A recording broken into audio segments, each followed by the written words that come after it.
Chicken pox নিয়ে কিছু কথা বলবো আজকে।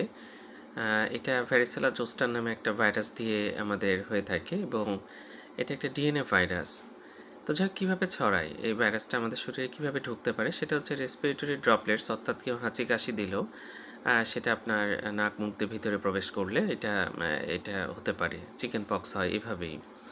একজনের থেকে পরিবারে কারো যদি হয় সেটা খুব দ্রুত কিন্তু আরেকজনের মধ্যে ছড়িয়ে যায়, কারণ তিনি হাঁচি কাশি দেন, সেটা তখন দেখা যাচ্ছে আরেকজনের মধ্যে চলে যায় এবং তারও কিন্তু চিকেন পক্স দেখা যায়।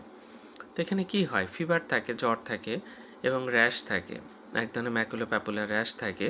এটা দেখেই কিন্তু যারা এক্সপার্ট চিকিৎসক তারা কিন্তু বুঝতে পারেন যে এটা চিকেন পক্স।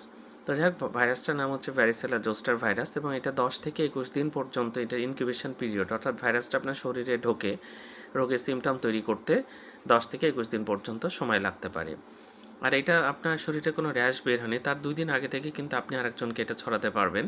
এবং এখানে শরীরে যে র্যাশ হয় সেটা অনেক সময় ক্রাস্টেড হয়ে যায়, এবং সেই ক্রাস্ট যখন হয়ে যায় সেই সময় পর্যন্ত কিন্তু এটার ইনফেক্টিভিটি থাকে, অর্থাৎ আপনি আরেকজনকে ছড়াতে পারবেন।